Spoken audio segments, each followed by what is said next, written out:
Mari kita bersatu di dalam doa. Kami bersyukur kepadamu Tuhan karena pada malam hari ini kami kembali akan bersama-sama merenungkan uh, apa yang akan kami bahas bersama dari satu buku yang membahas tentang bagaimana Tuhan memakai John Calvin begitu luar biasa di dalam hidupnya, bagaimana dia berdampak bukan hanya dalam kekristenan tetapi juga di dalam dunia ini.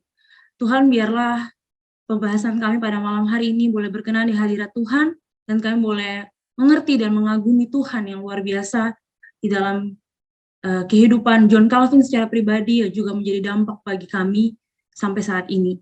Terima kasih Tuhan Yesus, hanya dalam nama-Mu kami berdoa dan bersyukur. Amin.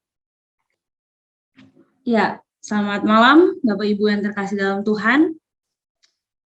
Hari ini kita akan membedah buku yang mungkin di antara Bapak Ibu atau kita yang hadir di sini sudah pernah membaca buku ini, tapi mari kita sama-sama belajar bersama tentang apa yang Tuhan ingin katakan melalui buku dari David W. Hall ini. Oke, jadi ini adalah buku, kita bisa lihat ya, ini adalah buku seri Calvin 500. Jadi ini untuk buku ini tuh dibuat untuk memperingati 500 tahun ulang tahunnya John Calvin. Dan kalau kita lihat di situ, itu tulisan tema judul buku ini adalah warisan dari John Calvin dan pengaruhnya di dunia modern. Nah, penulisnya ini adalah David W. Hall. Dia tuh adalah pendeta senior Midway Presbyterian Church di Powder Springs, Georgia. Dan dia adalah editor. Dia adalah editor umum dari The Calvin 500 series. Jadi waktu Calvin memperingati 500 tahun ulang tahun Calvin, dia adalah salah satu editor umum. Nah, Bapak Ibu yang terkasih, ketika kita membuka buku ini tuh terbitan Momentum, dan dia diterbitkan tahun 2009 karena John Calvin lahir itu tahun 1509. Nah, kalau kita buka buku ini, itu di awalnya tuh kita akan menemukan ini. Jadi akan ada kronologi singkat kehidupannya John Calvin dari dia lahir sampai kematiannya. Jadi dan tahun-tahun di mana dia memulai kuliah, kemudian dia memulai menulis, kemudian dia juga membangun sekolah dan hal-hal lainnya. Nah, kita akan lebih mendalami lagi apa yang ditulis di dalam buku ini. Jadi di dalam buku ini itu terdapat 3 bagian. Pertama, itu membahas tentang 10 segi kultur modern yang menjadi berbeda karena pengaruh pemikiran lewat perkataan maupun tulisan-tulisan John Calvin. Kemudian bagian kedua ini membahas tentang kehidupan pribadi dari John Calvin yang mempengaruhi relasinya dengan orang sekitar. Dan kemudian bagian ketiga itu membahas tentang penghargaan-penghargaannya.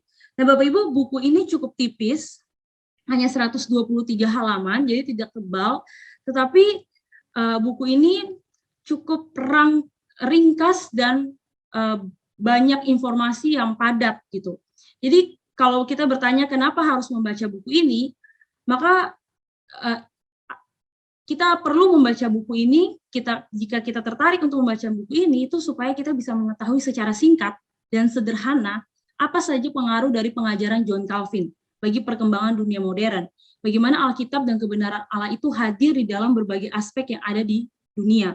Jadi mungkin kalau kita belajar secara detail mengenai apa yang John Calvin buat secara detail dalam setiap segi kehidupan, mungkin itu akan sangat banyak, akan sangat rumit mungkin, dan mungkin akan memakan waktu yang banyak. Tetapi David W. Hall ini dia berhasil merangkum cukup sederhana tapi padat tentang hal-hal penting. Tidak semua memang, tetapi kita bisa belajar banyak dari buku yang hanya 123 halaman ini. Nah, mari kita lihat apa yang ada di dalam buku ini secara sekilas. Jadi bagian pertama itu adalah menjelaskan tentang 10 segi atau 10 segi, jadi 10 bidang lah. 10 bidang kultur modern yang ada dalam kultur modern yang mempengaruhi John Calvin. Nah, ini dimulai dengan kepemimpinan pastinya. Kita bersama tahu ya, orang-orang yang berpengaruh itu adalah orang-orang yang mampu untuk memimpin. Nah, di dalam buku itu ditulis bahwa ada 2 tipe pemimpin. Pertama itu adalah orang-orang yang memprediksi perubahan-perubahan di masa yang akan datang. Jadi tipe pertama ini tuh adalah tipe yang melihat tren. Jadi orang-orang tipe-tipe pemimpin pertama ini dia akan melihat tren. Tren apa nih yang kira-kira akan terjadi 10 tahun lagi, 5 tahun lagi. Dia akan lihat, membaca zaman lah. Dia akan membaca zaman. Dan dia akan berusaha untuk menyesuaikan dirinya dengan tren-tren yang ada. Saya rasa hampir sebagian besar kita belajar untuk menyesuaikan zaman gitu. Jadi belajar untuk ikut tren, apa nih zaman ini lagi menawarkan apa, kita harus bisa masuk, kita harus bisa beradaptasi.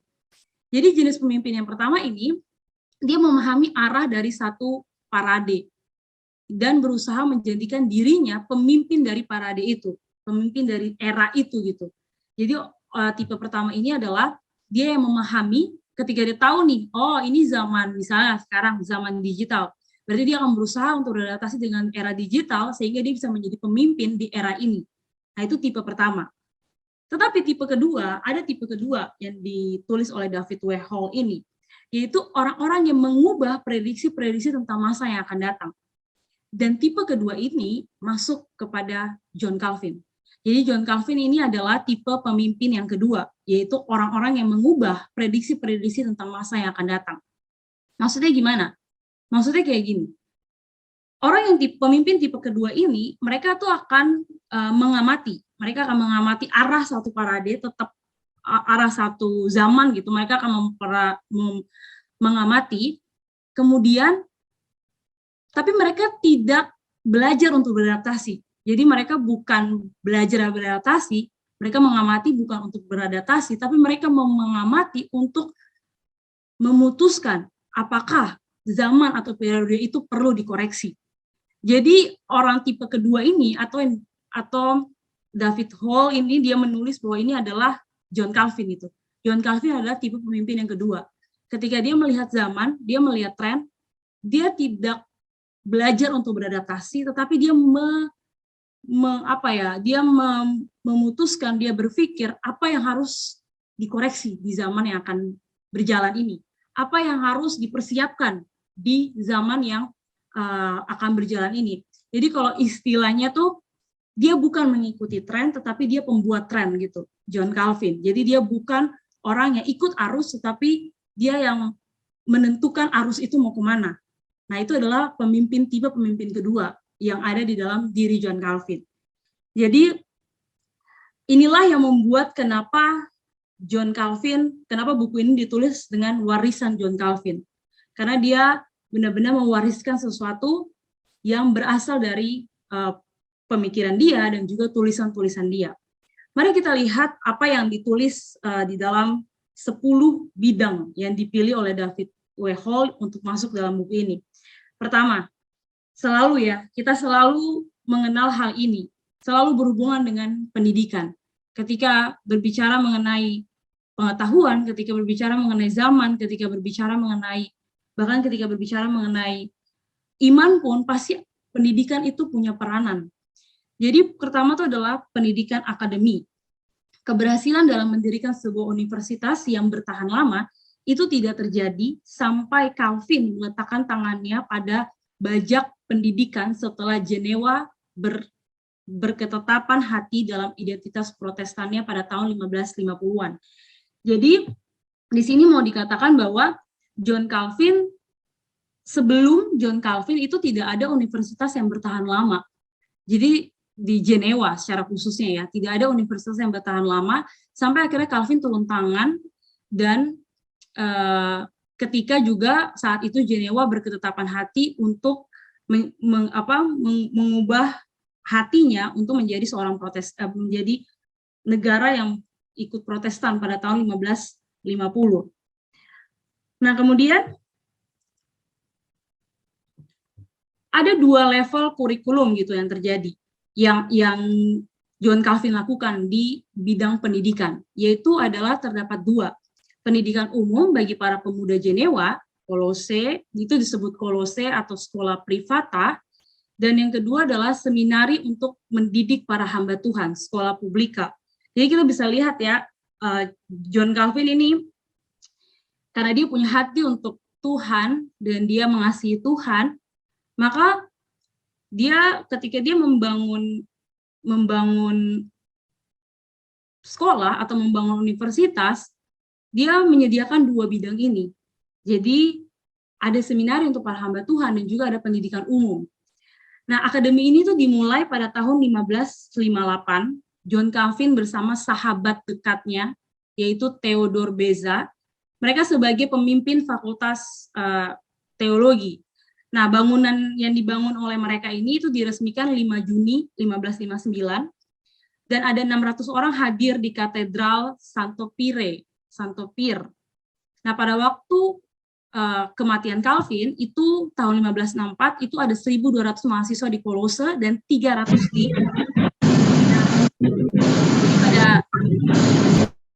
jadi pada saat Calvin meninggal itu ada 1.200 mahasiswa di Kolose dan 300 di seminari.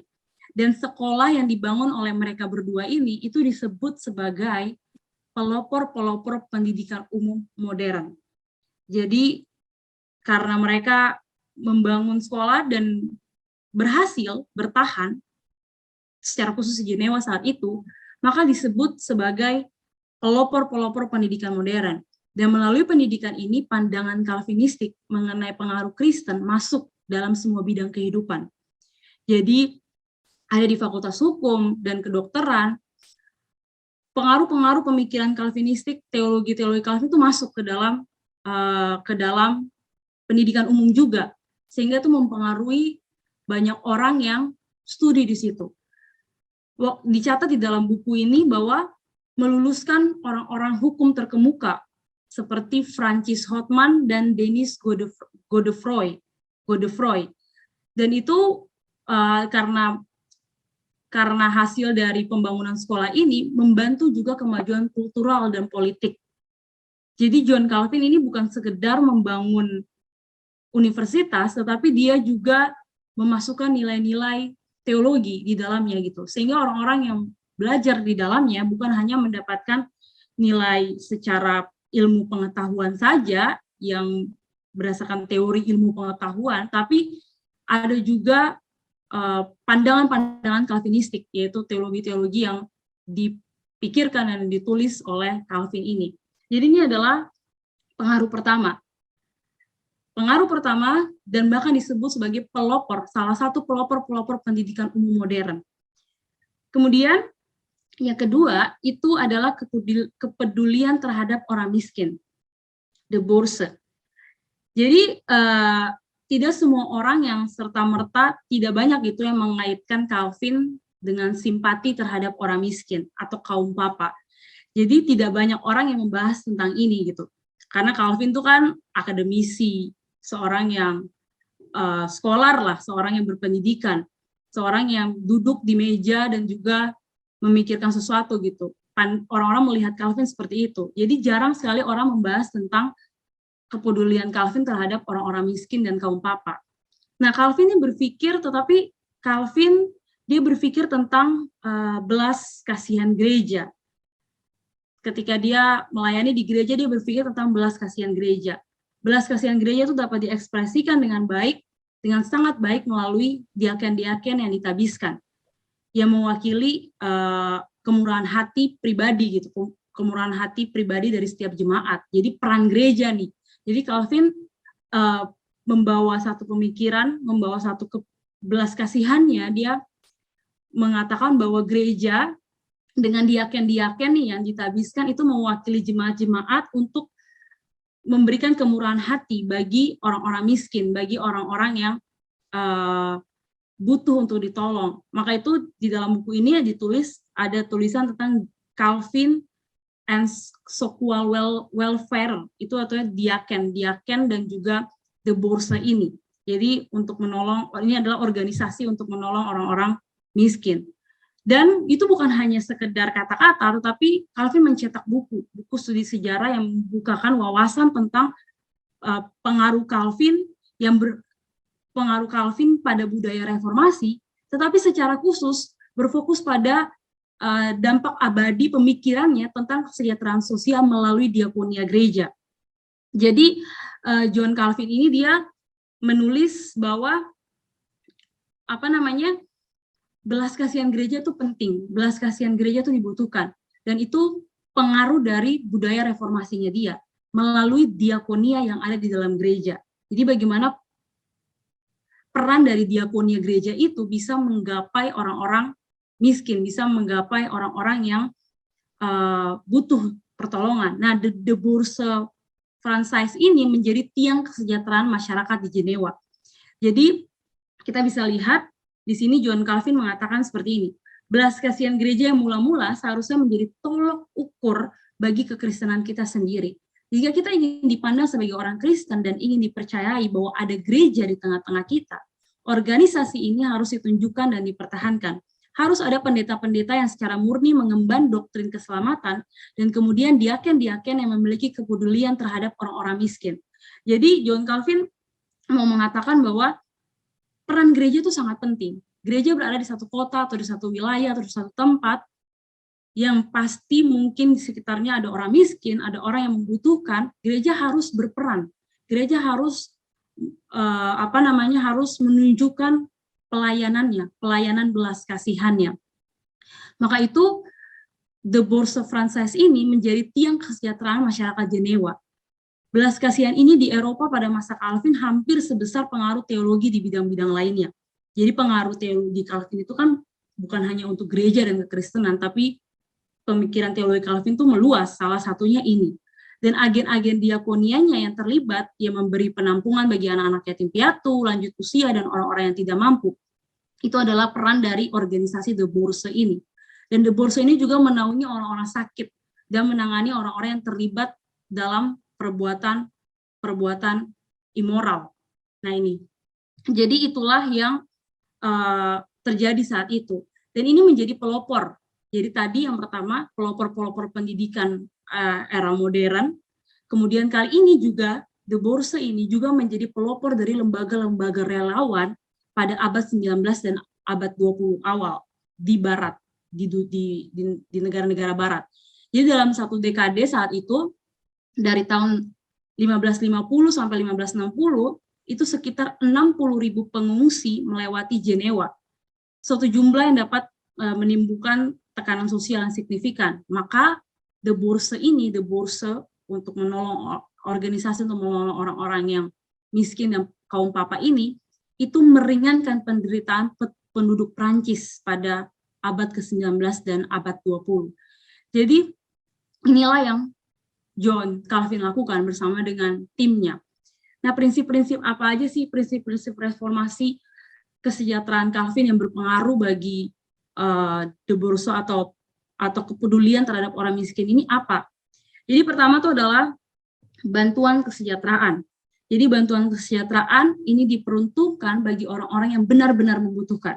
Jadi mereka bukan asal memberikan, tapi mereka benar-benar lihat apa orang yang benar-benar membutuhkan. Kemudian prasyarat-prasyarat moral menyertai bantuan. Kemudian bantuan non-pemerintah atau religius bukan sumbangan negara, merupakan sarana untuk membantu. Jadi bukan pemerintah tetapi non-pemerintah atau religius, termasuk di dalamnya adalah gereja. Kemudian pejabat-pejabat yang ditabiskan dan mengatur dan menjalankan akuntabilitasnya. Dasar-dasar teologi juga ada pastinya. Kemudian etika kerja yang produktif diusahakan. Kemudian bantuan bersifat sementara dan tentang sejarah itu berharga. Nah itu ditaruh di dalam prinsip-prinsip reformasi kesejahteraan yang mempengaruhi prinsip-prinsip reformasi kesejahteraan Calvin yang mempengaruhi untuk The Bourse ini, untuk organisasi The Bourse ini. Kemudian ada satu penulis mengatakan bahwa tanpa diakonia, tidak ada persekutuan orang-orang kudus sesungguhnya. Martin Luther dia mengomentari tentang apa yang John Calvin lakukan ini. Jadi ini yang bisa kita pelajari yang kedua yang ditulis di dalam buku ini. Bagaimana John Calvin dengan pemikirannya, dengan keputusan-keputusannya membuat satu organisasi yang memperdulikan orang miskin, dan dia membawa peran gereja, bagaimana gereja berperan di tengah-tengah itu. Dan itu menjadi pelopor awal mula-mula gerakan relawan di Prancis di dunia barat saat itu. Kemudian yang ketiga, itu adalah etika dan interpretasi hukum moral, 10 perintah. Jadi di dalam sini, di dalam bagian ketiga ini, itu interpretasi John Calvin akan 10 perintah Allah sebagai pilar-pilar etika berpengaruh luas terhadap perkembangan karakter selama berabad-abad. Jadi dia berbicara mengenai hukum moral ya, hukum moral yang ada di dalam 10 perintah. Jadi hukum moral ini perlu, karena meskipun di dalam buku ini tulis seperti ini, karena meskipun manusia diciptakan menurut gambar Allah, hukum naturalnya hanya membantu menunjukkan ke arah-arah yang benar. Meskipun manusia mengakui hati nuraninya sebagai monitor, Calvin tetap melihat bahwa kerusakan akibat dosa itu mempengaruhi hati nurani, dan manusia terkurung dalam kegelapan dosa. Jadi hukum moral Allah itu penting. Jadi Calvin membahas tentang hukum moral yang Allah berikan.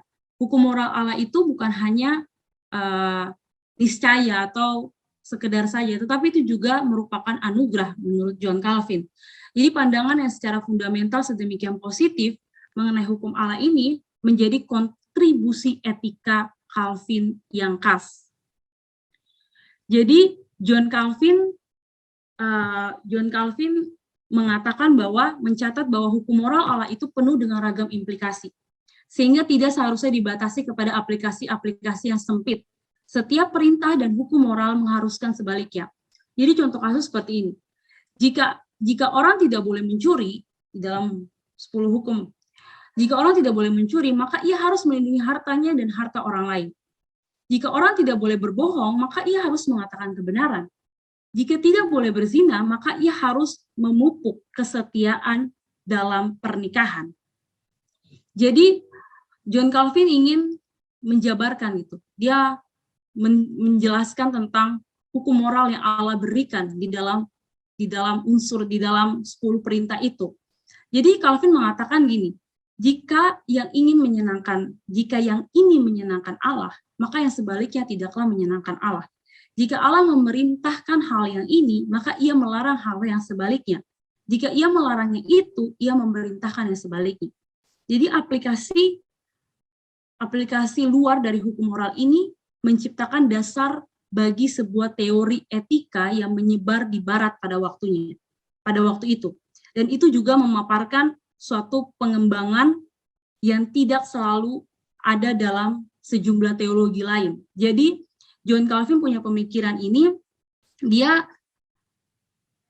menginterpretasikan firman Tuhan, ide dasar dari Alkitab. Alkitab adalah firman Allah. Teologi yang Calvin punya itu, dia menginterpretasikan itu dalam kehidupan moral dan etika manusia. Dan pemikiran Calvin itu dipakai untuk membuat satu dasar teori etika yang menyebar pada waktu itu. Jadi teori etika, teori moral itu mendapatkan ide dari John Calvin. Dan John Calvin mendapatkan itu dari firman Tuhan. Jadi kita bisa melihat ya, satu dampak yang sangat berkuasa dari firman Tuhan itu. Dan John Calvin yang merumuskan itu, dia yang menginterpretasikan itu, sehingga hukum moral, hukum teori etika itu bisa menyebar di barat pada zaman itu. Calvin percaya bahwa hukum moral Allah memiliki banyak fungsi praktis. Hukum moral Allah meyakinkan kita bagaikan sebuah cermin, mengendalikan kita bagaikan suatu kekang, dan mengiluminasi atau mendorong kita untuk taat. Jadi inilah yang dikatakan oleh Calvin. Akan tetapi tujuan utama lain dari hukum Allah adalah membimbing dan mengingatkan orang percaya akan norma-norma Allah. Jadi John Calvin memberitahukan tentang apa yang dia rumuskan, apa yang dia interpretasikan itu berasal dari Allah. Itu adalah norma-norma Allah. Kita tahu bahwa 10 hukum perintah, bahkan perintah-perintah yang ditulis oleh Musa, itu berasal dari Allah. Itu norma-normanya Allah, itu hukum-hukumnya Allah yang Allah berikan kepada bangsa Israel saat itu. Dan ya pastinya kita percaya bahwa tidak hanya berlaku untuk bangsa Israel, tetapi berlaku juga untuk seluruh manusia. Dan Calvin berhasil, Calvin adalah orang pertama, teolog pertama yang berhasil untuk merumuskan itu, sehingga itu dipakai oleh orang-orang barat. Di dalam buku ini dikatakan seperti ini, kaum Calvinis bukanlah legalis, tetapi pengagum-pengagum kesempurnaan dan hikmat hukum Allah, yang mereka percaya lebih dari diri mereka sendiri. Jadi orang-orang Calvinis memberikan penghargaan kepada hukum Allah, yang dinyatakan dengan penghargaan yang sedemikian tinggi, sehingga mereka menjadi pencipta-pencipta, menjadi pencetus-pencetus, pendukung-pendukung perundang-undangan dan hukum sebagai institusi-institusi yang positif, yang berasal daripada Allah. Jadi Calvin dan pengikutnya itu adalah orang-orang yang ketika mereka merumuskan, ketika mereka menginterpretasikan itu, mereka adalah orang-orang yang mengagumi kesempurnaan dan hikmat hukum Allah. Jadi mereka menghargai betul firman Allah itu, sehingga mereka bisa dengan pertolongan Roh Kudus mengarahkan mereka untuk menginterpretasikan apa yang Allah ingin sampaikan melalui firman-Nya. Jadi ketika saya membaca buku ini, saya kagum dengan Tuhan gitu. Saya kagum dengan Tuhan bagaimana hukum-hukum moral, hukum etika yang mungkin selama ini kita nggak tahu itu siapa yang merumuskan, kita nggak tahu itu asal mulanya dari mana, kita nggak tahu karena sudah jauh ya, zaman Calvin dan zaman kita beda banget. Sudah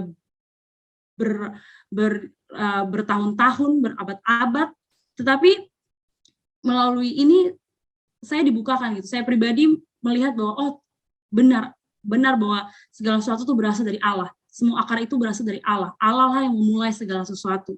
Dan itu dipelopori oleh John Calvin ini, John Calvin dan pengikut-pengikutnya saat itu. Jadi ini adalah yang ketiga. Lalu berikutnya, itu berbicara tentang kemerdekaan gereja, Dewan Pendeta. Jadi Calvin bekerja keras untuk menjadikan gereja sebagai gereja-gereja dan kebudayaan dipengaruhi oleh sebuah gereja yang sehat, kuat, dan bersemangat. Jadi di situ Calvin berusaha untuk meregularisasi bentuk pemerintahan gereja republikan. Jadi salah satu dari tuntutan-tuntutan Calvin adalah agar Dewan Pendeta-pendeta dan penatua-penatua wilayah didirikan.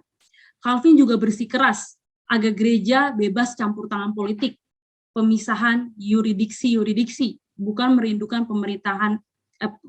pemisahan yuridiksi. Kemudian menolong memperkuat integritas gereja. Dan di dalam bukunya Ecclesiastical Ordinance yang diterbitkan tahun 1541 itu secara khusus mengendaki pemisahan seperti itu. Jadi kita tahu bagaimana politik Romawi ya sebelum reformasi, kemudian setelah reformasi terjadi kebebasan dalam kita membaca firman, dalam kita beribadah dan segala-galanya, dan itu kemudian dilanjutkan, itu reformasi itu dilanjutkan. Jadi Calvin berpendapat bahwa gereja perlu bebas dan menyelesaikan urusannya sendiri tanpa dirintangi oleh negara, karena pada era itu negara ikut campurkan dengan gereja dan menjadikan gereja sebagai bonekanya dia gitu. Nah Calvin nggak mau seperti itu. Dia bersikeras untuk bagaimana gereja bisa berdiri sendiri dan bisa menyelesaikan urusan-urusan yang harus dikerjakan sebagai gereja, sebagai panggilan, sebagai satu lembaga yang dipanggil oleh Tuhan untuk menjadi berkat di dunia ini. Jadi sumbangsi Calvin ini sangat dihargai. Gereja akhirnya bebas dari kontrol dan dari kontrol eksternal hierarki pada saat itu atau sipil, dan gereja bisa berdiri sendiri. Gereja yang merdeka membawa pengaruh yang kuat bagi kesejahteraan dan kebaikan masyarakat. Jadi itulah yang Calvin lakukan ya, kemerdekaan gereja dengan dewan-dewan pendeta itu. Nah kemudian yang kedua itu adalah pemerintahan melalui dewan, yaitu senat. Jadi Calvin juga bersuara dengan sangat berargumen yang panjang dan keras bahwa pemerintah negara ya, pemerintah tidak boleh secara bebas melakukan segala sesuatu. Pemerintah harus dibatasi dalam tugas dan lingkupnya. Jika tidak, maka pemerintah akan kandas, seperti yang terjadi pada bangsa Yahudi di zaman Samuel. Jadi pada bab 5 ini, pada bagian kelima ini, pemerintahan dan juga melalui Dewan Senat ini, John Calvin menggali dua dasar firman Tuhan. Pertama itu adalah dia berkhotbah tentang 1 Samuel 8, yaitu waktu bangsa Israel menghendaki seorang raja. Mereka kan bangsa Israel saat itu minta raja dari pokoknya mereka pengen raja gitu. Nah, kemudian melalui ini Calvin berkhotbah bahwa ada batas-batas yang ditetapkan oleh Allah bagi kekuasaan mereka, yaitu raja-raja. Dan mereka harus puas dengan batas-batas itu, yaitu bekerja untuk kesejahteraan masyarakat dan memerintah serta mengarahkan rakyat dalam kejujuran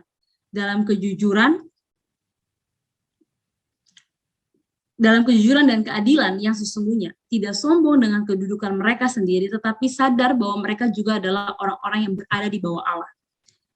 Jadi John Calvin mengatakan bahwa pemerintah tuh harus sadar bahwa mereka tuh berada di bawah Allah. Dan kepemimpinan mereka itu tidak boleh karena kesombongan, karena saya adalah seorang pemimpin. Tetapi raja-raja atau pemerintah itu harus memerintah untuk kesejahteraan masyarakat dan mengarahkan rakyat dalam kejujuran dan keadilan yang sesungguhnya. Jadi kalau di dalam 1 Samuel itu, ketika bangsa Israel meminta raja, lalu kan Samuel memperingati mereka gitu. Samuel bilang bahwa raja yang akan memerintah atas mereka akan mengambil anak laki-laki mereka untuk kepentingannya sendiri dan akan mengakibatkan banyak perampasan-perampasan. Nah, jadi melalui itulah Calvin mengatakan bahwa harus ada batas-batasan yang berasal dari yang ditetapkan oleh Allah, bukan apa yang manusia pikirkan. Karena kan waktu itu bangsa Israel pengen raja kan, mereka melihat orang-orang lain kan, mereka melihat suku-suku lain punya raja, mereka mau juga gitu pengen punya raja. Maka Samuel mengatakan akan ada konsekuensinya.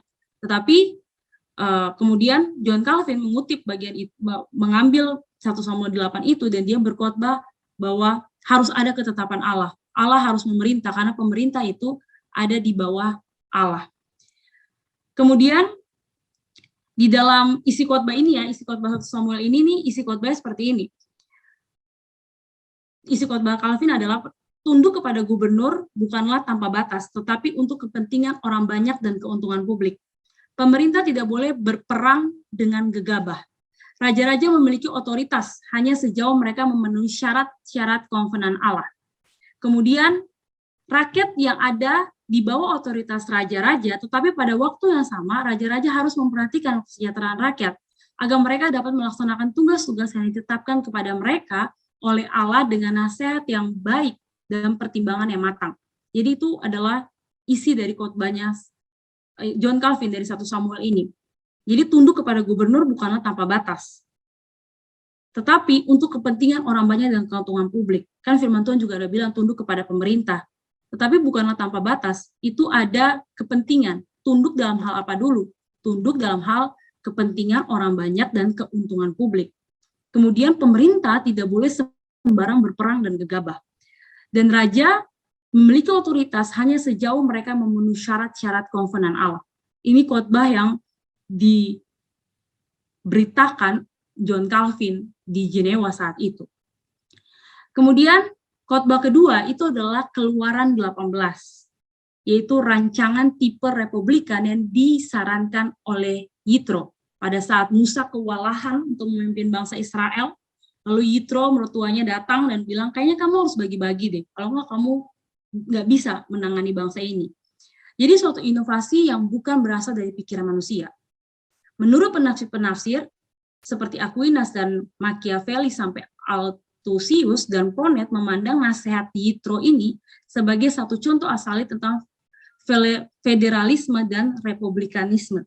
Jadi penafsir mengatakan bahwa apa yang Yitro sarankan kepada Musa ini bukan berasal daripada ide Yitro sendiri, tetapi Allah lah yang memakai Yitro untuk mengatakan hal itu. Jadi memimpin dalam penghakiman melalui suara rakyat. Maka Calvin memandang Keluaran 18 ini sebagai bentuk republik yang mencerminkan pilihan rakyat. Dewan 25 saat itu, Dewan 25 yang adalah dewan sekecil di Jenewa, juga dikenal sebagai Senat. Jadi mercusuar Jenewa ini yang adalah gagasan-gagasan khotbah yang kemudian mencapai dataran Amerika. Jadi khotbahnya John Calvin dari Keluaran 18 tentang rancangan tipe republikan yang dicetuskan oleh Yitro yang berasal daripada Allah ini dirumuskan di orang-orang yang mendengar khotbah itu akhirnya menangkapnya, dan gagasan-gagasan khotbah dari John Calvin ini kemudian mencapai dataran Amerika di tahun-tahun berikutnya. Jadi Calvin benar bahwa tanggung jawab individu adalah suatu penghambatan yang baik dan diperlukan untuk mencegah suatu pemerintahan yang mengambil lebih banyak daripada seharusnya. Jadi tentang bagaimana pengaruh rakyat gitu. Dan dengan gagasan ini ia mengubah jalan pemerintahan. Jadi ide republik itu muncul daripada gagasan-gagasan khotbah yang dikemukakan oleh John Calvin. Ya nanti ke depannya itu akan dirumuskan sampai di dataran Amerika. Nah, kemudian politik-politik yang terdesentralisasi, yaitu republik, kita lanjutkan bagian ini. Jadi salah satu usaha pelaksanaan reformasi sipil tahun 1543 itu suatu tanda sebagai etos pemerintahan yang kalvinistik. Mekanisme republikan awal ini mencegah konsolidasi semua kekuasaan pemerintahan ke dalam sebuah kekuasaan pemerintahan ke dalam satu dewan tunggal. Muncul 2 abad lebih awal daripada doktrin pemisahan oleh Montesquieu. Jadi bisa dikatakan ini adalah kontribusi kalvinistik yang tidak selalu diakui. Jadi Jenewa saat itu menjadi laboratorium utama bagi pengimplementasian banyak gagasan republikan Calvin. Jadi banyak orang tidak pernah membahas gitu kalau ide ini tuh bahwa Calvin tuh berperan dalam munculnya republik, dalam munculnya negara yang bersifat republik. Banyak yang tidak berbicara tentang perannya Calvin. Mereka lebih banyak berbicara tentang apa yang Montesquieu lakukan gitu. Padahal apa yang Calvin lakukan itu muncul lebih awal, jauh lebih awal daripada idenya Montesquieu itu. Jadi ada ciri-ciri gitu, ciri-ciri yang berasal dari idenya Calvin gitu, yaitu masa jabatan yang terbatas, keseimbangan kekuasaan, pembatalan oleh warga negara, hak magistrat, dan untuk menyatakan ketidaksetujuan dengan pemerintah. Jadi banyak gagasan dimulai dengan reformasi Calvin di Jenewa, dan kemudian menjadi bagian dari, kita tahu struktur terkenal itu di Amerika yang diusahakan dan dikawin silangkan pada abad ke-17. Jadi inilah yang sebenarnya gagasan republik itu berasal dari khotbah yang John Calvin kemukakan, dan itu kembali lagi, asal mulanya itu adalah dari dalam Alkitab. Ketika Yitro memberikan pendapat kepada Musa untuk kamu harus membagi ini.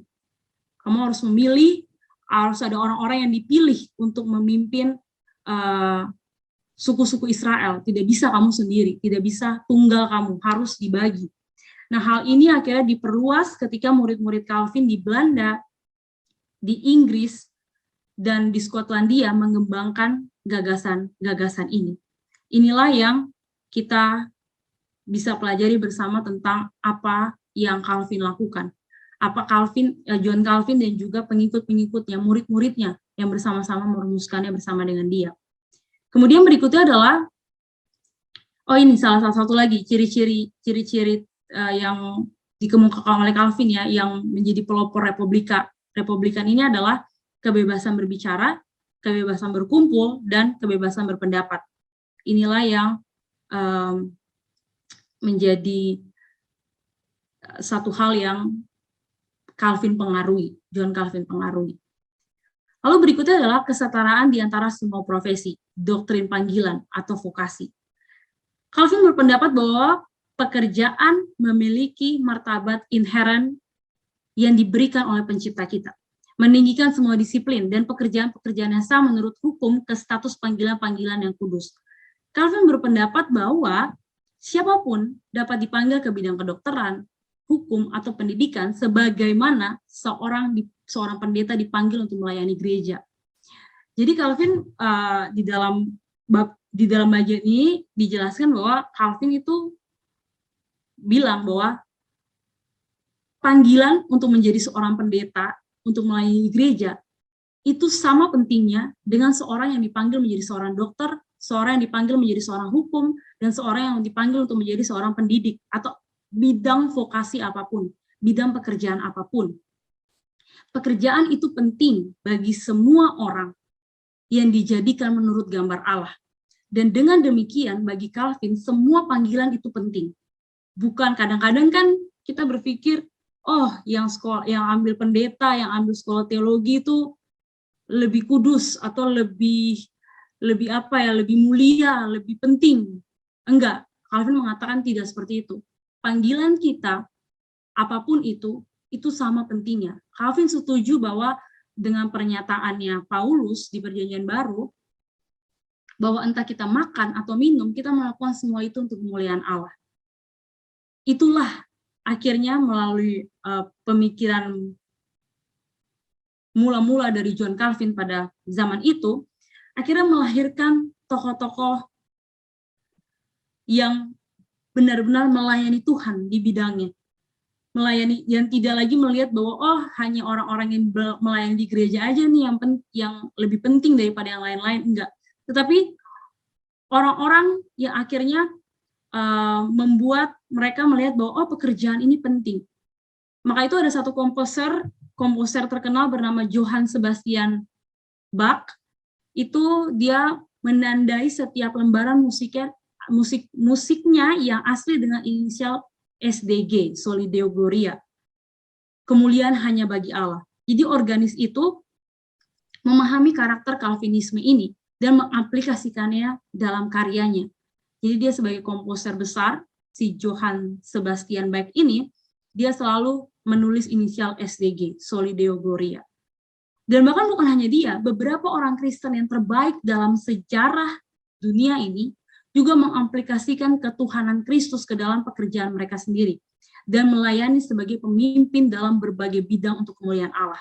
Dan ini adalah beberapa orang-orang yang terpengaruh oleh pemikiran John Calvin tentang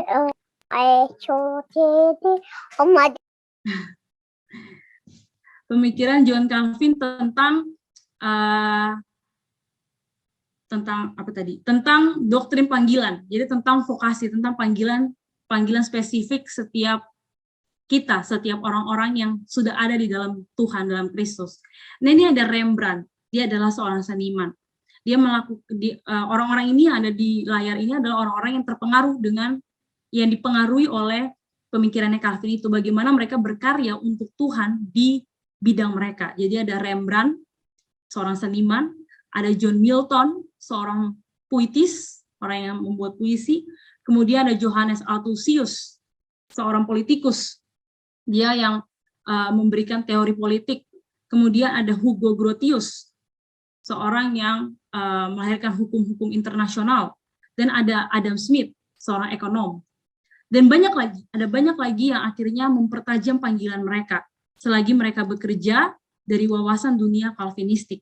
Pemikiran Calvin ini tampaknya membuka perkembangan dan kemajuan banyak panggilan dalam kehidupan. Jadi ketika John Calvin menyatakan dia berkhotbah, dia mengajar, dia menulis tentang kesetaraan di antara semua profesi, tidak ada yang lebih mulia daripada satu, ketika kita punya fokus untuk Soli Deo Gloria, segala kemuliaan hanya untuk Allah, maka disitulah peran kita, disitulah kita melakukan panggilan kita ini untuk kemuliaan Allah, dimanapun profesi itu. Dan akhirnya pemikirannya diambil oleh salah satunya mereka-mereka ini, dan akhirnya menjadi pengaruh, menjadi berkat di bidang-bidang mereka. Bagaimana di bidang politik, bagaimana di bidang seni, di bidang puisi, di bidang ekonomi, di bidang hukum internasional. Jadi itu benar-benar pemikiran tentang Allah, tentang kebenaran itu masuk. Teologi-teologi yang berasal dari Calvin ini, wawasan dunia Calvinistik ini masuk ke berbagai bidang pekerjaan, karena mereka melihat, karena Calvin mengatakan bahwa segala kemuliaan untuk Tuhan, apapun panggilanmu, apapun pekerjaanmu. Nah, inilah yang dikatakan oleh John Calvin. Nah, kemudian berikutnya adalah ekonomi dan keuntungan. Di tulisan di buku itu ditulis ekonomi dan keuntungan tangan yang tidak kelihatan. Para sejarawan menemukan bahwa sang reformator ini mengubah Jenewa menjadi sebuah forum yang sibuk dan nyata bagi perkembangan ekonomi.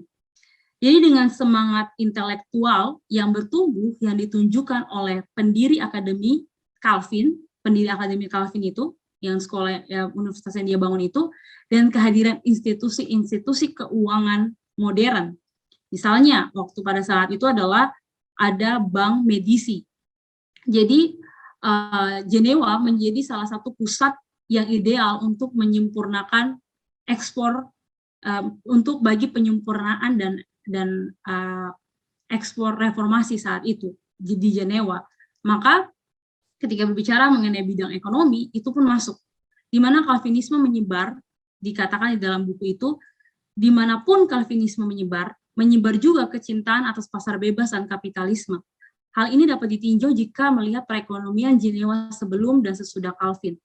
Jadi ada pengaruh yang Calvin bawa juga di bidang ekonomi. Dalam bagian ekonomi ini, Calvin memasukkan banyak sekali unsur kebenaran menurut Alkitab. Jadi bukan hal tabu, bukan hal yang jauh dari Alkitab, tetapi justru Calvin membawa bagaimana bagian ekonomi ini, Calvin masukkan banyak sekali unsur kebenaran menurut Alkitab, tentang kemurahan hati kepada orang miskin, tidak menaruh hati kepada kekayaan. Kemudian dia juga katakan, tetapi menghormati Allah sang pemberi berkat itu. Allah yang memberikan perekonomian mulai ada. Allah yang memberikan berkat dalam bentuk uang ataupun berkat-berkat yang bisa dipakai untuk kehidupan sehari-hari. Kemudian Calvin mengatakan bahwa tetapi menghormati tidak ada kecurangan. Dia juga hadir di dalam bidang ekonomi dan dia mengatakan bahwa tidak ada kecurangan atau KKN dalam mencari uang. Bahkan Calvin berdoa di dalam perannya dia sebagai seorang tokoh reformator, sebagai seorang penulis, sebagai seorang hamba Tuhan. Calvin berdoa untuk para pekerja-pekerja di bidang ekonomi secara khusus agar tetap menjaga integritas dan tidak melakukan hal-hal yang bertentangan dengan kebenaran. Jadi dalam semua ini Calvin mengatakan bahwa dalam bekerja untuk mencari keuntungan di ekonomi itu harus bersandar pada Allah, bukan untuk kaya, bukan untuk maruk, bukan untuk KKN atau hal-hal lainnya gitu, hal-hal yang di luar kebenaran. Nah, sang pemilik segala sesuatu, tapi berfokus dan bersandar kepada Allah sang pemilik segala sesuatu dan bukan bersandar pada kekayaan atau hasil yang didapatkan. Jadi bagaimana belajar tentang mengelola, bagaimana belajar tentang mengelola berkat yang Allah berikan itu di bidang ekonomi. Dan itu akhirnya membawa dampak ternyata perubahan ekonomi yang cukup drastis gitu di eranya Calvin saat itu. Jadi bisa dibandingkan dengan era sebelum Calvin pada saat itu di Jenewa secara khususnya. Jadi inilah salah satu yang menjadi pengaruh yang Calvin bawa. Kemudian berikutnya adalah musik dalam bahasa sehari-hari, buku nyanyian Mazmur. Jadi salah satu hal lain yang Calvin lakukan itu adalah bagaimana musik ini, pujian ini bisa masuk dalam bahasa sehari-hari. Salah satu inisiatif Calvin yang awal adalah menerjemahkan musik yang dirancang untuk digunakan dalam ibadah umum ke dalam bahasa yang digunakan di masanya. Jadi ke dalam bahasa yang bisa dimengerti gitu. Kenapa hal ini dilakukan? Calvin mau pujian yang sering dinyanyikan dalam ibadah itu memiliki dampak yang luas dalam kehidupan sehari-hari masyarakat. Sehingga banyak pujian Mazmur yang diterjemahkan oleh Clement Marot saat itu atas permintaan Calvin ke dalam bahasa sehari-hari yang digunakan di Jenewa. Jadi Calvin melihat bahwa bukan hanya Alkitab yang diterjemahkan dan dimengerti dalam bahasa masyarakat itu, tapi pujian-pujian Mazmur itu juga penting. Himna-himna yang diciptakan itu yang diciptakan untuk dipujikan di dalam ruang ibadah itu juga harus memiliki dampak dalam kehidupan sehari-hari masyarakat, bukan hanya dalam gereja saja, tapi harus bisa dimengerti oleh banyak orang. Jadi murid-murid Calvin tahu bahwa iman yang menyanyikan kebenaran-kebenaran yang sangat berkuasa pasti akan meneruskan kebenaran-kebenaran itu pada generasi-generasi yang akan datang. Dan musik dalam ibadah yang disusun dalam bahasa sehari-hari adalah suatu langkah yang kuat ke arah itu. Jadi pengaruh Calvin berikutnya adalah musik dalam bahasa sehari-hari, buku nyanyian Mazmur, yang diterjemahkan sehingga puji-pujian yang kita pujikan kepada Allah, yang kita nyanyikan dalam ruang ibadah, itu juga bisa menjadi dampak di dalam kehidupan kita sehari-hari. Kemudian berikutnya, itu adalah kekuatan dari gagasan-gagasan yang terbitkan, yaitu percetakan di Jenewa. Jadi, jika Martin Luther memanfaatkan potensi dari alat cetak, waktu dia menulis 95 tesis itu, Calvin dan pengikut-pengikutnya mengangkat penggunaan alat cetak sampai menjadi suatu seni. Dengan berkembangnya alat-alat cetak Gutenberg, reformator-reformator dengan sekuat tenaga menggunakan media baru ini untuk melipat gandakan pemikiran dan rencana tindakan mereka. Jadi jumlah buku yang diterbitkan John Calvin dan pengikut-pengikutnya di Jenewa itu berkembang 3 volume pada tahun 1536 menjadi 48 volume pada tahun 1561. 5 tahun sebelum kematian Calvin, rata-rata 38 volume dicetak tiap tahun. Jadi, teknologi yang ada saat itu digunakan oleh John Calvin dan juga orang pengikut-pengikutnya untuk menjadi suatu seni gitu. Seni di mana pemikiran mereka, rencana-rencana tindakan mereka itu bisa dicetak untuk dibaca di kampus-kampus, itu dibaca oleh orang-orang banyak, oleh masyarakat. Jadi dia menggunakan itu, mengembangkannya lagi. Alat cetak itu bukan hanya sebagai potensi awal saja, tetapi dia kembangkan sehingga itu benar-benar bisa sampai ke segala bidang. Nah, ini adalah bagian pertama yang ada di buku ini. Jadi secara singkat, David W. Hall menggambarkan tentang 10 dampak yang John Calvin lakukan di beberapa segi kehidupan. Nah, kemudian di bidang kedua itu adalah John Calvin, suatu kehidupan yang patut diketahui. Jadi Calvin hidup di buku itu dikatakan Calvin itu hidup pada permulaan modernitas, dan gagasan-gagasannya saat itu akan merubah sejarah selamanya. Jadi gagasan-gagasan dia hidupkan di era permulaan zaman modern. Gagasan-gagasan yang dia tulis zaman itu mengubah sejarah selamanya. Dahulu banyak orang mengakui pengaruh Calvin, tetapi zaman ini hampir tidak ada yang mengakui pengaruh Calvin. Seperti yang kita ketahui, mungkin tidak banyak ya dari orang-orang Kristen yang menyadari bahwa hukum moral, negara republik, itu sebenarnya berasal daripada reformator-reformator ini. Di era kita sekarang ini tidak banyak mungkin orang Kristen menyadari itu. Maka itu George Banford mengatakan seperti ini ketika berbicara mengenai Amerika gitu. Orang yang tidak menghargai kenangan akan John Calvin dan tidak menghormati pengaruhnya hanya tahu sedikit tentang asal-usul kemerdekaan Amerika. Dia mengatakan seperti itu. Jadi Bancroft ini percaya bahwa Calvin adalah salah satu perintis mula-mula Republikan yang pertama. Kita tahu negara Republik terbesar ya Amerika gitu, yang bebas masyarakat demokrasi gitu, negara masyarakatnya bisa bebas berpendapat dan lain-lain sebagainya. Maka itu kita harus mengenal John Calvin ini sebagai orang-orang Kristen, dan dia bukan hanya sekedar pemikiran. Kita tahu John Calvin bukan sekedar pemikiran karena dia pintar atau segala macam, tapi dia mendapatkan itu dari Alkitab.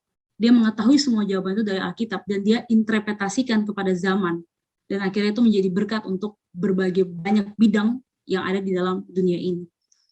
Nah, di dalam buku ini, ini dia, seorang pembela Calvin mengatakan bahwa tidaklah mungkin bagi seorang menjadi sangat dikasihi pada waktu kematiannya apabila pada waktu hidupnya ia adalah seorang jahat.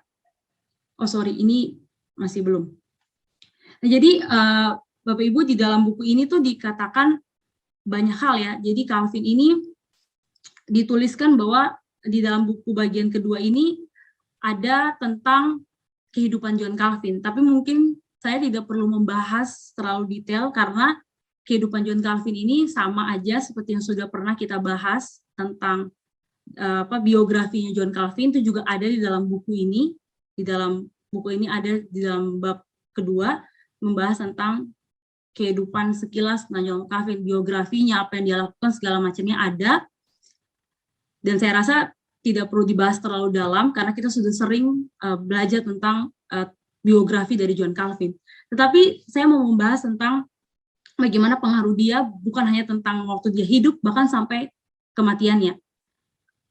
Saya akan mulai dengan membahas persahabatan-persahabatan Calvin. Jadi jarang dibahas ya.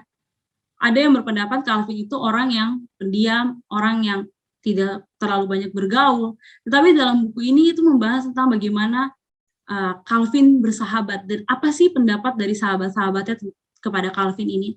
Jadi Calvin tuh dikenal sebagai pribadi yang lemah lembut. Dia hangat, murah hati, dan ramah tamah. Dia dikenal sebagai pribadi seperti ini oleh orang-orang terdekat ya, oleh sahabat-sahabatnya, oleh pengikut-pengikutnya, oleh murid-muridnya.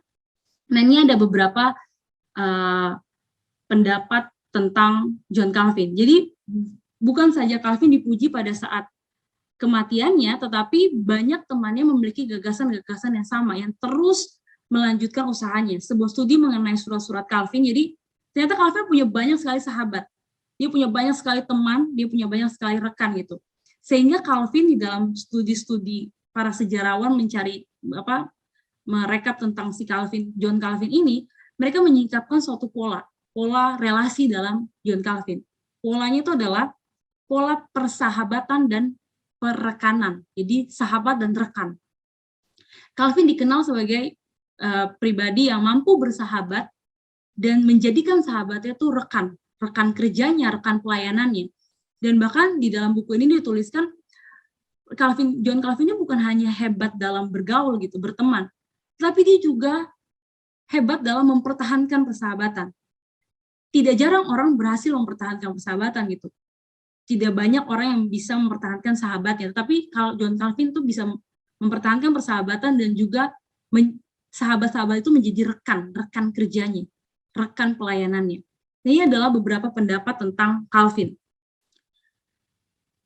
Dicatat dalam Alkitab mendokumentasikan fitnah yang telah Calvin terima dari musuh-musuhnya dan juga bagaimana ia telah disalahpahami dan ditafsirkan oleh buyut-buyutnya. Sejarawan lain mencatat bahwa tidak ada reformator lain yang melebihi Calvin dalam menunjukkan kesetiaan pribadinya. Jadi ini adalah pendapat tentang John Calvin. Kemudian hanya segelintir orang saja yang dapat memiliki banyak sahabat seperti Calvin dan yang tahu bagaimana mempertahankan bukan hanya rasa kagum, tetapi juga afeksi pribadinya dari teman-temannya.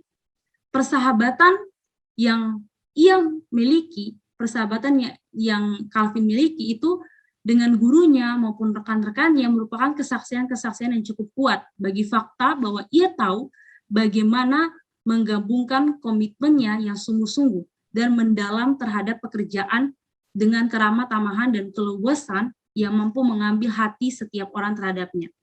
Sebelumnya saya minta maaf, yang tulisan dicatat dalam Alkitab ini kayaknya salah tulis, jadi tidak ada itu. Ini maksudnya dari tanda kutip ini pendapat tentang orang-orang tentang Calvin. Nah, ini adalah pendapat mereka tentang Calvin. Jadi Calvin tuh mampu beradaptasi dan suka bergaul. Dia terbiasa menulis surat. Jadi di dalam surat-surat yang ditulis kepada sahabat-sahabatnya itu akhirnya diketahui bahwa Calvin ternyata punya banyak teman. Jadi persahabatan yang dijalani oleh Calvin ini menjelaskan bahwa satu orang saja tidak dapat menabur begitu banyak benih. Kemenangan-kemenangan ini pasti didapatkan oleh suatu tim rekan-rekan. Jadi kita tahu bahwa bagaimana pengaruh Calvin itu sangat luar biasa ya. Pengaruh pemikiran Calvinistik itu sangat luar biasa. Nah, itu menjadi bukti bahwa tidak mungkin Calvin kerja sendiri. Tidak mungkin Calvin berjuang sendiri. Pasti dia memiliki tim. Pasti dia memiliki rekan-rekan. Pasti dia memiliki orang-orang yang punya pemahaman yang sama. Satu visi misi dengan dia. Jadi bisa dikatakan Calvin adalah teoretikus Protestan yang utama, tetapi bukan satu-satunya. Jadi dia mungkin bisa menjadi seorang yang otaknya gitu, tapi dia bukan satu-satunya. Ada tangan-tangan, ada tubuh-tubuh lain gitu yang bekerja sama dengan dia untuk menginterpretasikan teologi reform Calvinistik ini ke ke banyak orang. Nah, inilah yang bisa kita pelajari bersama. Persahabatan Calvin dengan Theodore Beza merupakan sebuah teladan dalam persahabatan. Jadi mereka berdua nih punya satu ikatan persahabatan yang baik. Ketika salah satu dari mereka sakit, mereka bukan hanya menjadi rekan, tetapi mereka benar-benar bertelut berdoa menjadi seorang sahabat. Saya lihat fotonya juga mirip gitu. Jadi mereka ini contoh teladan persahabatan mereka berdua ini ada dicatat di dalam buku ini. Bagaimana persahabatan mereka berdua ini menjadi satu teladan bagi banyak orang. Nah, kemudian mungkin pernah mendengar tentang tripod atau 3 bapak, yaitu Calvin, Farel, Peter Viret. Itu juga mereka dikenal dengan persahabatan mereka. Dalam Commentary on Titus, Calvin menulis bahwa ia tidak percaya kalau pernah ada teman-teman seperti itu yang hidup bersama-sama dalam persahabatan yang sedemikian erat dalam gaya hidup mereka sehari-hari di dunia ini, seperti yang kami miliki dalam pelayanan kami. Jadi begitu indah ya, di dalam buku ini tuh dituliskan tentang bagaimana Calvin itu bersahabat gitu dengan rekan-rekan pelayanan, seperti sahabat-sahabat rohani. Jadi dia dikatakan bahwa persahabatannya sangat erat sekali ya di dalam Tuhan ya. Akhirnya itu juga menopang persahabatan yang kuat di dalam mampu bersahabat itu menopang pelayanan dari John Calvin ini. Dan inilah yang ada di dalam buku ini tentang persahabatan yang dimiliki oleh John Calvin.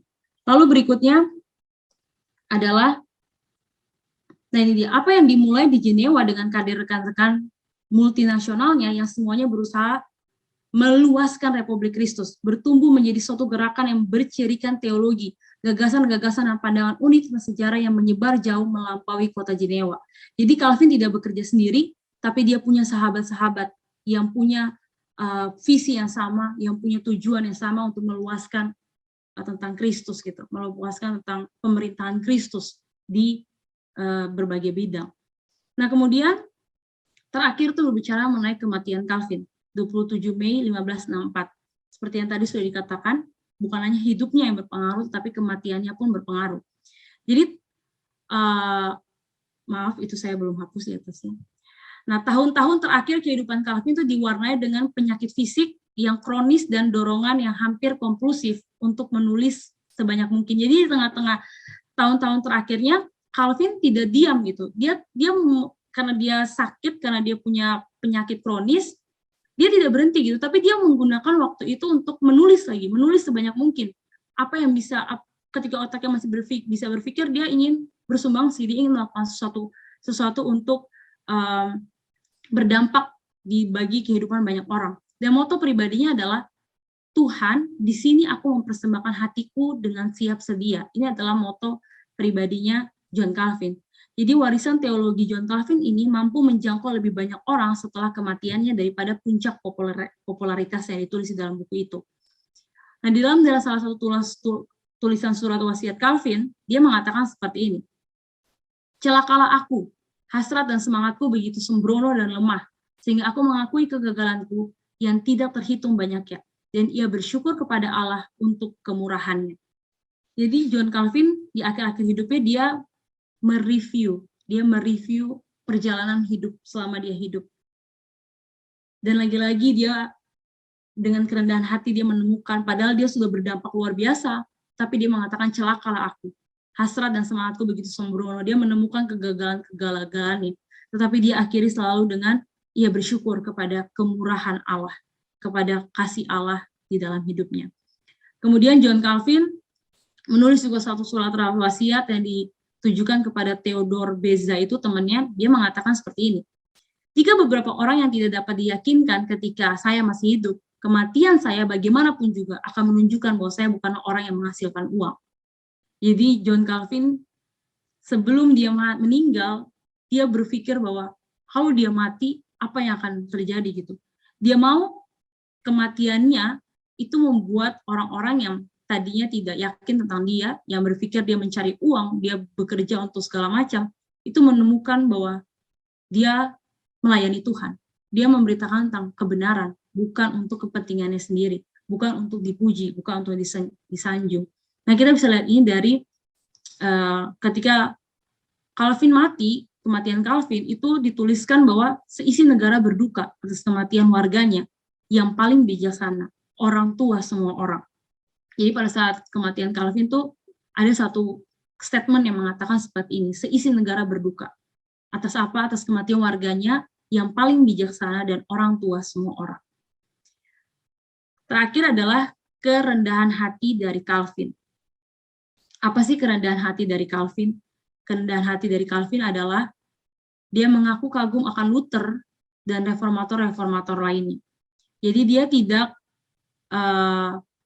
tidak merasa bahwa dia adalah tokoh reformator terhebat, enggak. Tapi dia juga mengaku kagum akan Luther dan reformator-reformator lainnya. Kemudian ia berusaha melayani di luar pusat perhatian. Ia meninggalkan Basel dengan diam-diam setelah menyusun Institutes, salah satu naskah-naskah klasik literatur reformasi.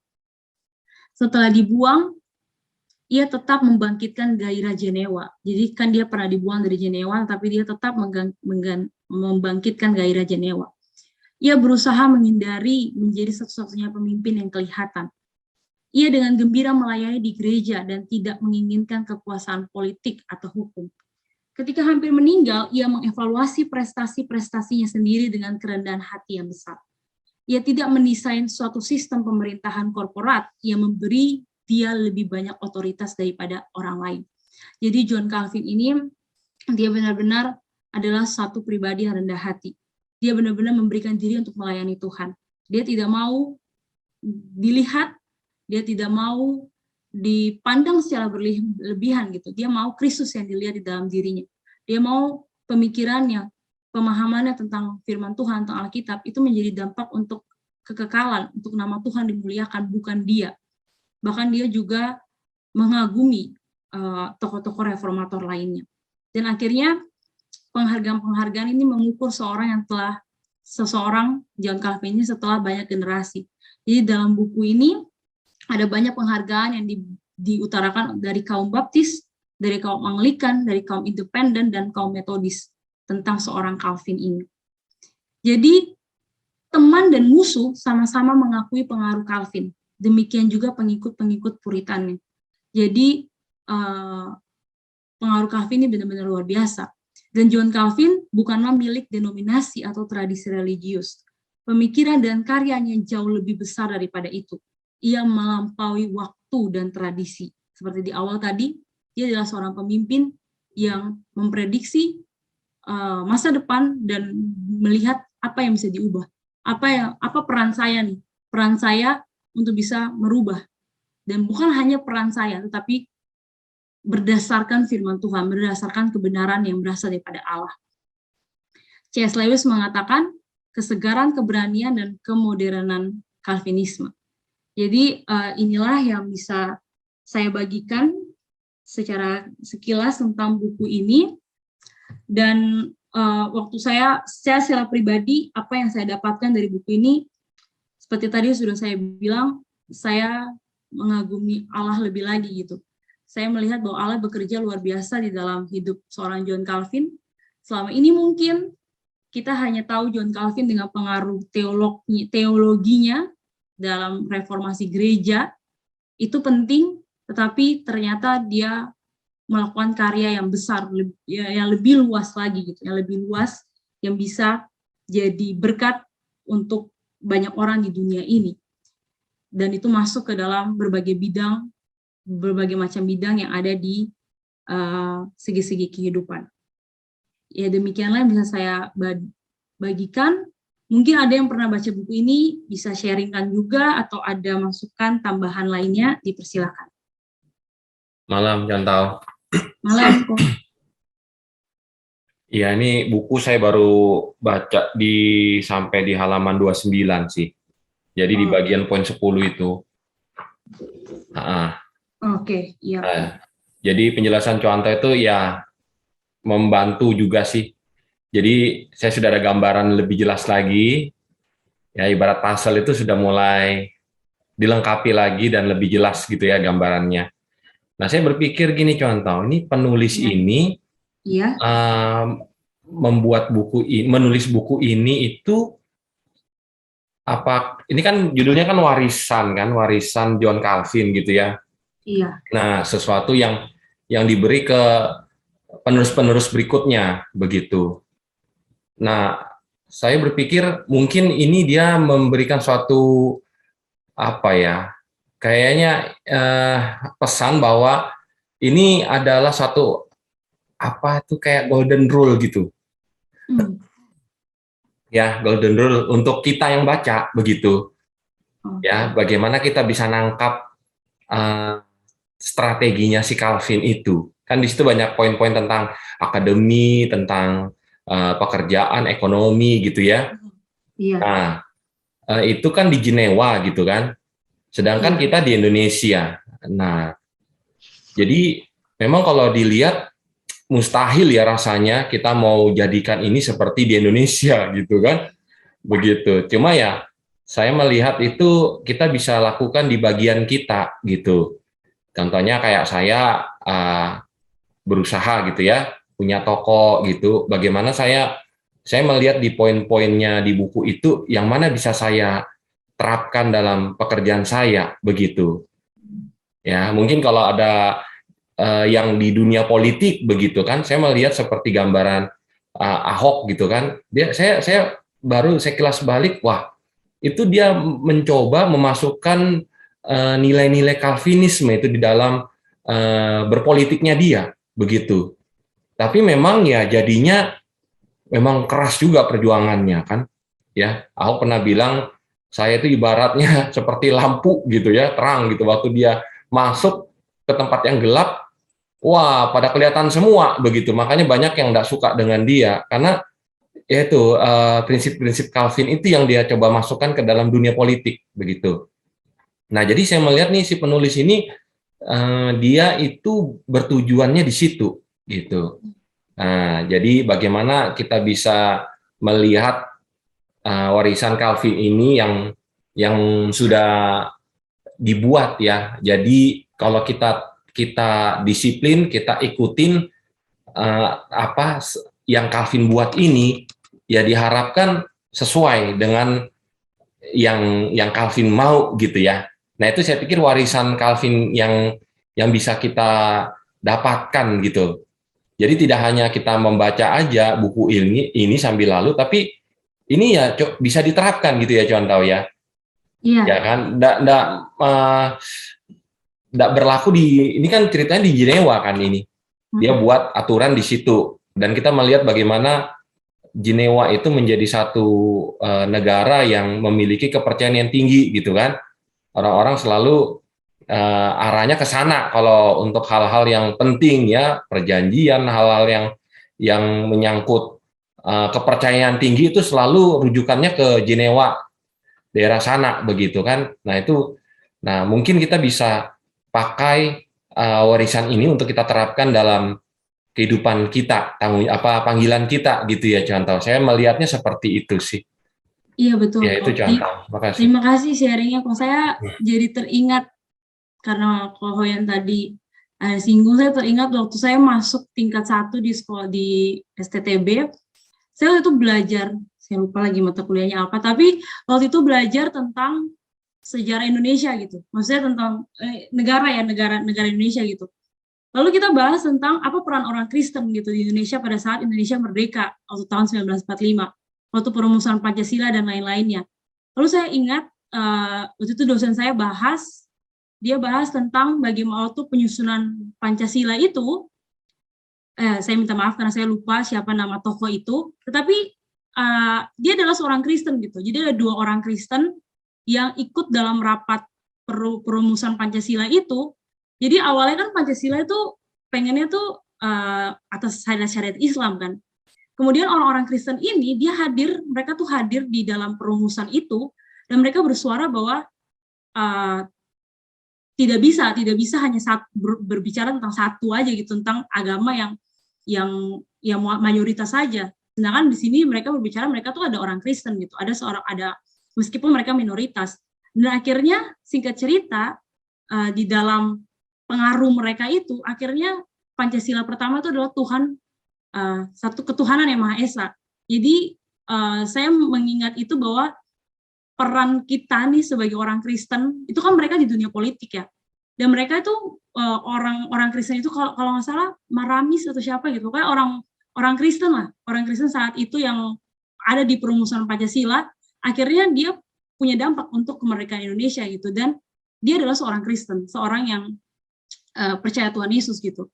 Dan saya rasa itu salah satu contoh bahwa kita punya Tuhan meletakkan kita di tempat pekerjaan apapun, seperti yang tadi Calvin bilang, kita harus berperan gitu di situ sebagai seorang Kristen dan harus berani dengan pertolongan Tuhan. Dan itu sih saya teringat itu Kohoyan, maksudnya tentang Kohoyan tadi singgung soal Indonesia. Saya ingat banget waktu pertama kali masuk, saya belajar tentang itu, tentang bagaimana kita melihat bahkan ke dalam kemerdekaan Indonesia ini, Tuhan itu Tuhan Allah yang kita sembah, yang sebenar-benarnya itu berperan gitu, dan dia memberikan anak Tuhan di dalamnya untuk berperan di dalam kemerdekaan Indonesia. Jadi itu sih yang mungkin bisa nyambung ya dengan yang tadi Kohoyan sharing, bahwa benar sih buku ini karena memang ini untuk diaplikasikan, makanya sederhana gitu. Makanya bukunya tidak tebal, bahasanya juga menurut saya sangat mudah dimengerti, dan itu bisa jadi aplikasi gitu, pengaplikasian di dalam kehidupan kita sehari-hari. Itu yang bisa saya tambahkan. Mungkin ada lagi? Oke. Jika tidak ada, saya lupa ini buku kayaknya belum ada di perpus, kayak contoh Maria mau beli. Jadi kalau misalnya nanti sudah ada di perpus bisa dipinjam. Ada ya contoh? Iya. Sudah nyampe. Oh, sudah nyampe. Berarti bukunya bisa dipinjam kalau ada yang mau tertarik baca. Oh, ada di chat. Oke, agak panjang.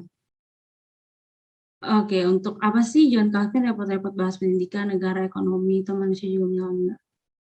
Bahkan gereja sebaiknya fokus hanya memperbaiki manusia saja, menjalankan pendidikan, negara, ekonomi. Nanti otomatis hal tersebut bisa berubah.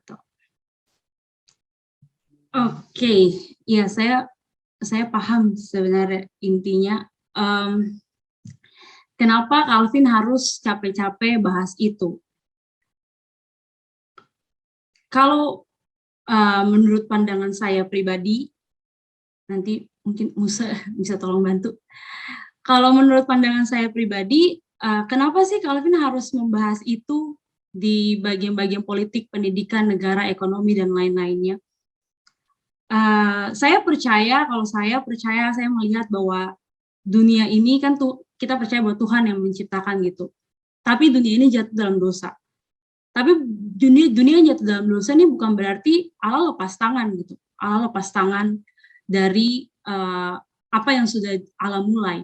Maka ketika berbicara mengenai ekonomi, politik, pendidikan, dan negara, seperti yang John Calvin sudah katakan, dan juga yang sebagian kita tahu, itu bermula dari Allah segala sesuatu.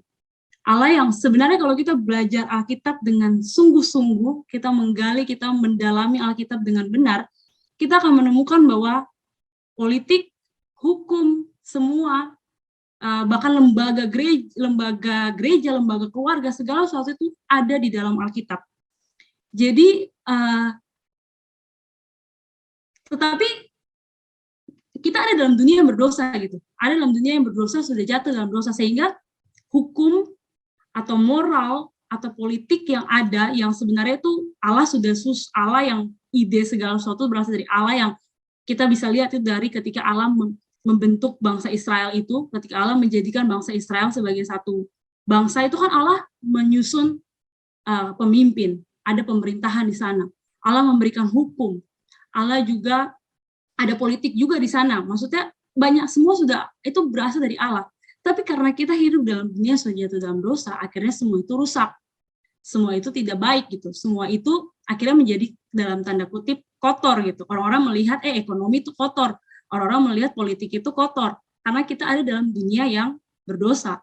Tapi sebenarnya kalau kita benar-benar benar-benar melihat di akar yang terdalam, itu Allah yang mencetus semua gitu. Allah yang merancang semua. Maka itu kenapa kita harus, kan ini berbicara mengenai tokoh reformator. Si Calvin ini kan tokoh reformator. Kita tahu reformator tuh mengembalikan sesuatu ke bentuk semulanya gitu, mereformasi gitu.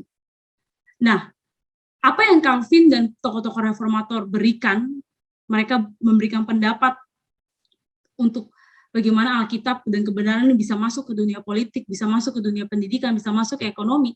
Itu sebenarnya mereka ingin memberi mengembalikan gitu, apa yang seharusnya gitu, apa yang menjadi kebenarannya Allah, apa yang menjadi miliknya Allah gitu, yang sudah rusak itu.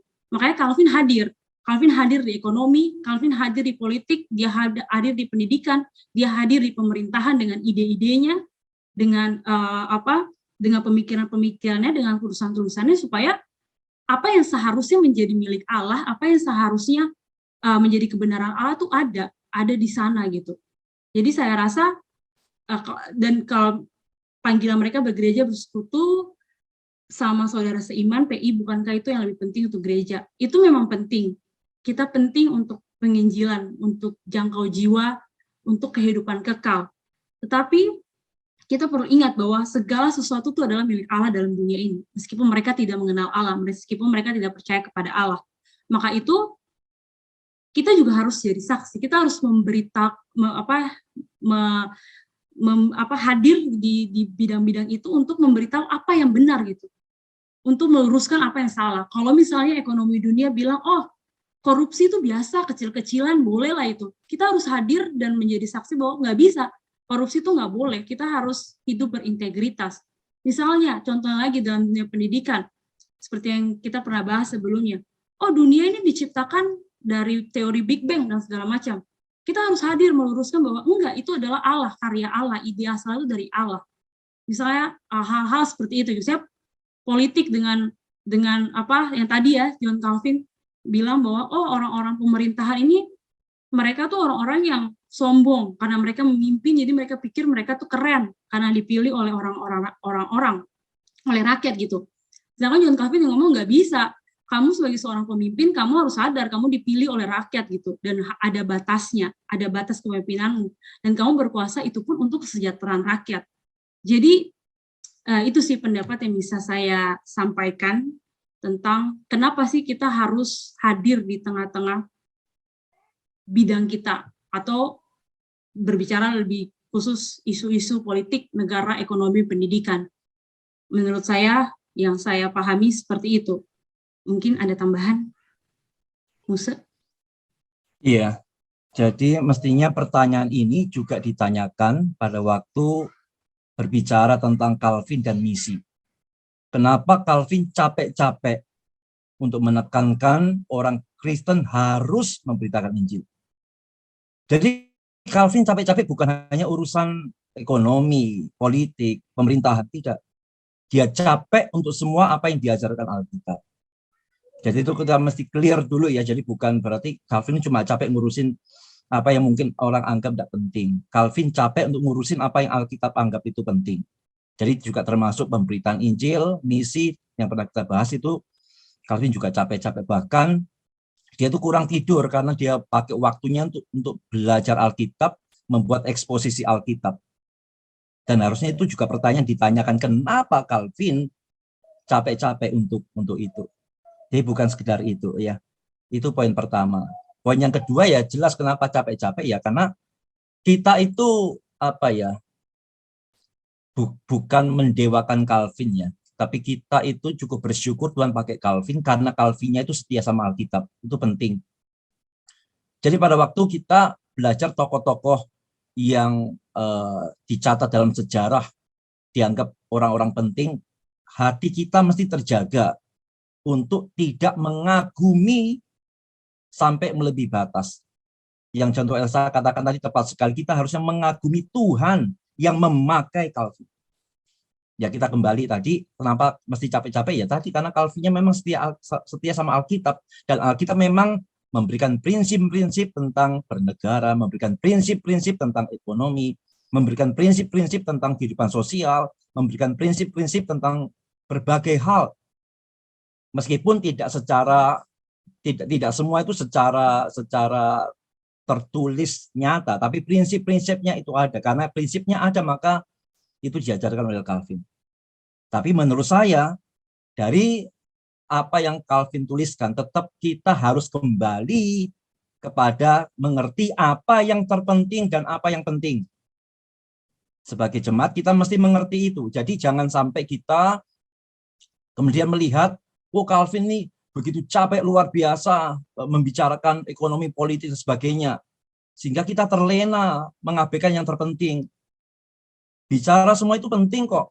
Bicara tentang politik, ekonomi, bagaimana menjadi berkat di tengah negara, bangsa, keluarga, itu penting. Tapi lagi-lagi jangan sampai karena kita hanya terkagum-kagum atau terlena atau fanatik bahkan dengan hal yang penting, kita kemudian abaikan yang terpenting. Saya yakin kalau Calvin ditanya, manakah dari semua tulisannya itu yang terpenting? Saya yakin dia akan berbicara tentang Injil. Dan itu harusnya juga seperti itu bagi kita. Jadi pada waktu kita membaca tulisan-tulisan Calvin yang berbicara tentang apa yang dipaparkan oleh John Elsa pada malam hari ini, kita tetap memandang ini hal penting. Tapi bukan berarti dia capek hanya untuk hal penting. Calvin juga capek untuk hal yang terpenting, yaitu tentang Injil itu sendiri. Itu tambahannya. Terima kasih. Terima kasih, Musa. Saya akan menutup di dalam doa. Mari kita berdoa. Kami bersyukur kepadamu Tuhan, karena pada malam hari ini kami boleh bersama-sama membedah satu buku tentang warisan yang John Calvin berikan. Tuhan Yesus, kami bersyukur karena Engkau memakai John Calvin sebagai anak Tuhan yang setia, sebagai seorang yang mengasihi Engkau dan mencintai firman-Mu. Sehingga banyak hal yang dia lakukan bisa berdampak bagi banyak segi dalam kehidupan di dunia ini. Ini kami Tuhan, anak-anak Tuhan, kami mohon biarlah kami boleh menjadi saksi Tuhan yang hidup di tengah-tengah panggilan kami, dimanapun kami berada di tengah masyarakat, di tengah kehidupan keluarga, ataupun di tengah-tengah pergaulan kami. Tetapi seperti yang sudah kami sama-sama merenungkan dan juga kami bicarakan, kami terus minta kepada Tuhan agar kami juga memiliki belas kasihan yang sejati. Bukan hanya kepada orang-orang yang membutuhkan belas kasihan secara jasmani, tetapi lebih daripada itu, mereka yang membutuhkan belas kasihan untuk memperoleh hidup kekal. Biarlah spirit itu juga ada dan terus membara dalam hati kami, sehingga kami boleh menjadi berkat, beriringan, menjadi berkat untuk kehidupan jasmani dunia, tetapi kami juga lebih penting, kami boleh menjadi berkat, memberitakan tentang Injil Tuhan yang berdampak kepada kekekalan. Kami tahu kami manusia yang terbatas, kami punya kelemahan-kelemahan, tetapi kami percaya Engkau yang ada bersama dengan kami, Engkau yang memampukan kami, Allah Roh Kudus akan memberikan keberanian dan membuat mulut kami mampu memberitakan itu kepada orang-orang di sekitar kami. Terima kasih Tuhan, biarlah apa yang kami renungkan, apa yang kami pelajari bukan hanya berhenti sampai di pemikiran saja, tapi kami boleh mempraktekannya di dalam kehidupan kami sehari-hari. Kami boleh menjadi saksi Tuhan yang hidup, kami boleh menjadi pemberi kabar baik keselamatan kepada orang-orang di sekitar kami. Terima kasih, hanya di dalam nama-Mu Tuhan Yesus kami berdoa dan bersyukur. Amin.